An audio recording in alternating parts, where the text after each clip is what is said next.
Bem-vindo novamente à nossa reflexão sobre a meditação cristã. Nós temos falado como meditar de uma forma cristã. Diferentemente de outros métodos que existem, existe um método cristão para meditar. E nós estamos contando a história da meditação, ou estamos estudando como meditar, a partir da história de um jovem filósofo francês que, com uma sede muito grande de espiritualidade, foi até um mosteiro ortodoxo na Grécia, conversar com um monge muito conhecido pela sua sabedoria, como um mestre espiritual, e foi até ele então pedindo ajuda. No início esse monge não se importou com ele, porque disse assim, é mais um que vem com curiosidade. Então ele costumava desprezar essas pessoas. Dizem que ele ficava 5 minutos olhando a pessoa, da cabeça aos pés, sem parar, 5 minutos. Se a pessoa aguentasse até ali é porque ele poderia continuar. E esse jovem filósofo aguentou aquele olhar inquiridor, né? Aquele olhar que o fazia corar de vergonha ou de receio, e ele pensou, isso deve fazer parte da meditação, então eu vou ficar aqui firme até ver onde ele vai. E o monge viu que ele perseverou e começou a ensinar então o caminho da meditação. E aí nós contamos que ele teve que ficar ao pé de uma montanha, ficou lá 2 semanas, sentado de frente para a montanha, sem saber por que ele estava ali, até que o monge explicou para ele que antes de você meditar, você precisa ter raízes, e você precisa ser como uma montanha. A montanha, passa pela montanha ventos, tempestades, muita chuva, muita seca, muito sol, as árvores crescem, as árvores fenecem, mas a montanha é a mesma. Então ele ensinou para esse jovem a permanência, a ideia da permanência e a ideia do não julgamento. A montanha não fica julgando, semana passada a árvore que estava aqui era muito mais bonita que essa que chegou aqui. Ela não faz julgamento nenhum, ela só fica ali, enraizada, plantada, sem se mover.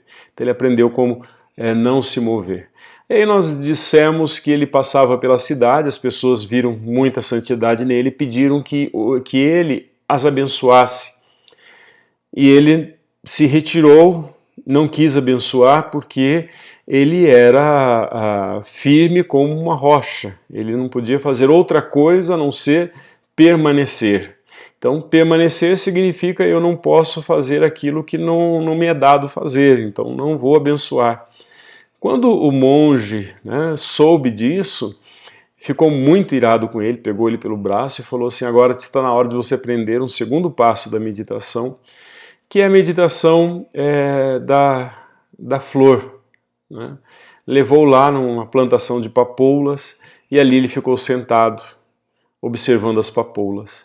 Ele aprendeu então a dar o seu perfume, mesmo que as pessoas não o compreendam, mesmo que as pessoas não o elogiem. A rosa, ela oferece seu perfume sem ter pré-condição para isso, sem precisar pedir para isso, ela simplesmente perfuma.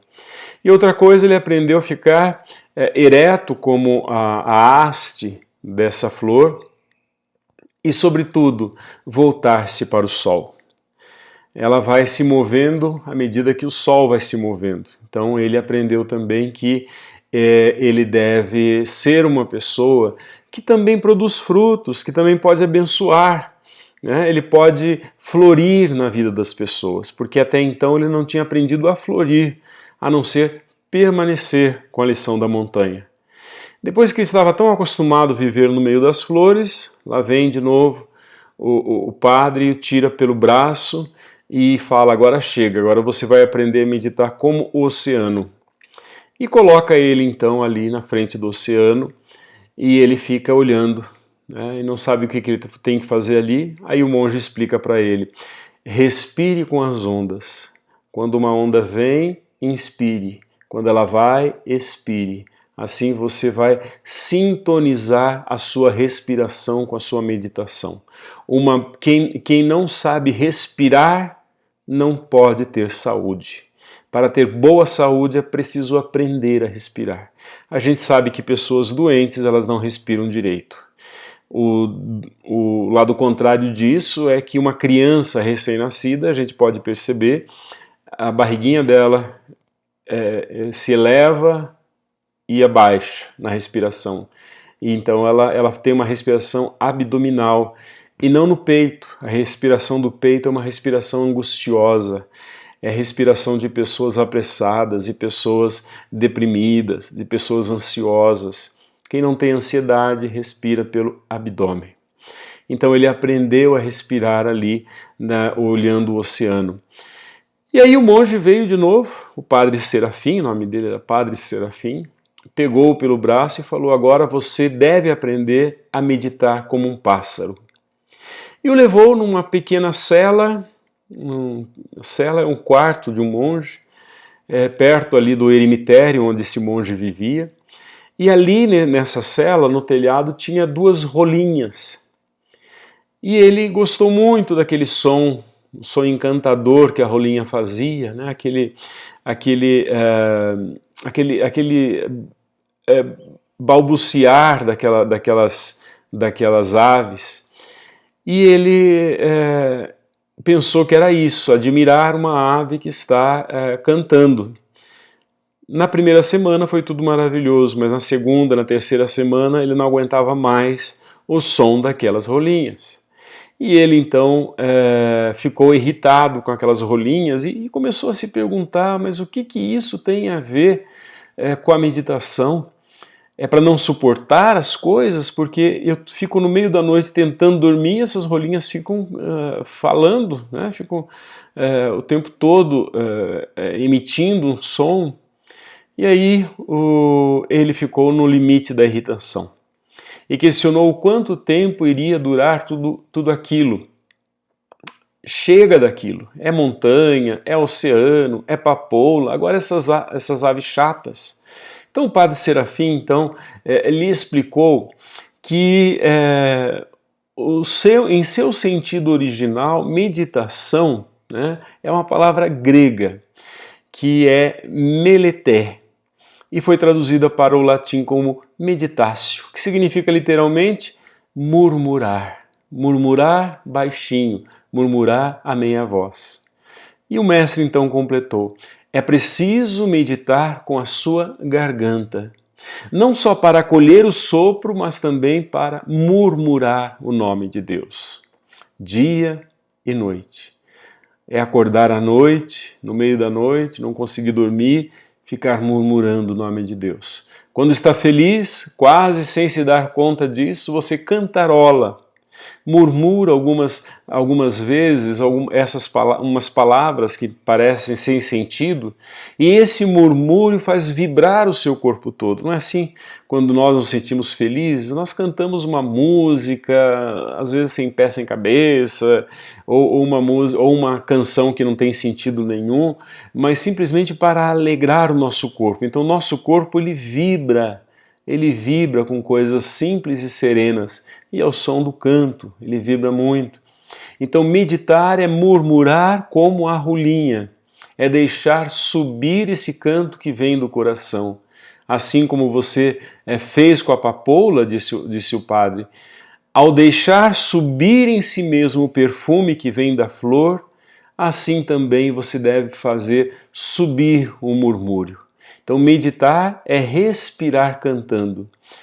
Então, continuou o monge, proponho a você murmurar, cantarolar o que está no coração de todos os monges aqui do mosteiro.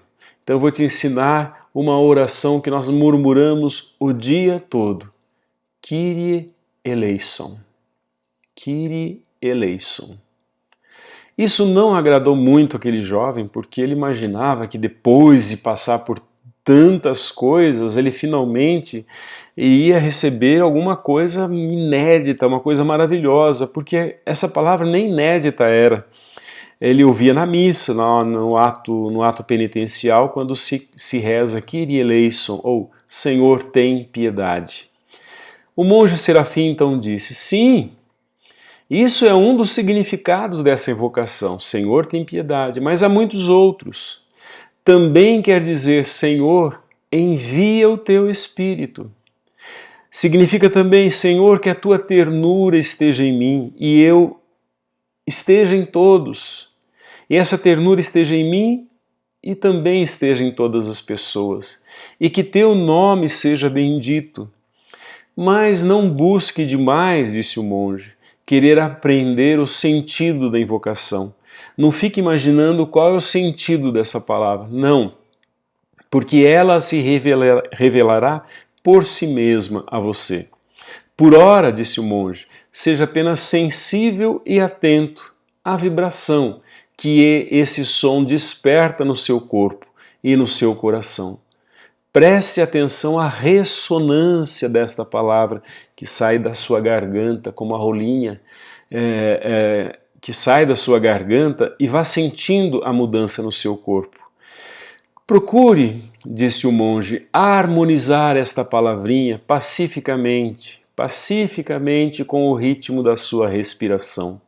Então harmonize com a respiração. Inspira, Kyrie eleison. Expira, Kyrie eleison. Quando pensamentos o atormentarem, disse ele, retorne docemente a esta invocação. Respire mais profundamente, mantenha-se ereto e imóvel e você conhecerá um começo de exicasia, a paz que Deus dá em abundância àqueles que o amam.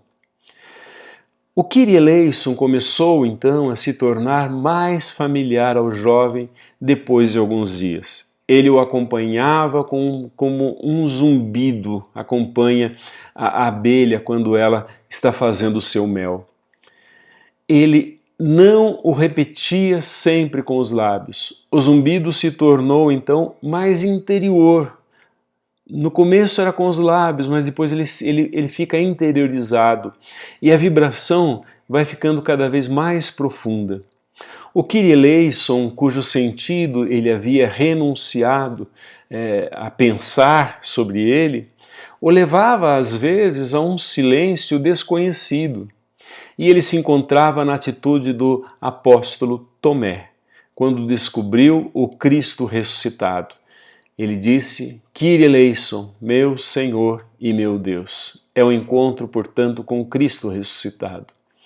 A invocação o submergiu pouco a pouco num clima de intenso respeito por tudo que existe, mas também de adoração, pelo que se mantém oculto, a raiz de todas as existências. O monge Serafim então lhe disse, agora você não está longe de meditar como um ser humano. Se você pensa que acabou, não. Você ainda não medita como um ser humano. Agora, se você está pronto para meditar como um ser humano. Mas antes disso, devo lhe ensinar a meditação de Abraão. É o que nós vamos ver no próximo encontro. Um abraço, fique com Deus e que a graça de nosso Senhor Jesus Cristo, o amor do Pai, a comunhão do Espírito Santo estejam com você. E que São Bento proteja e guarde a todos. Amém.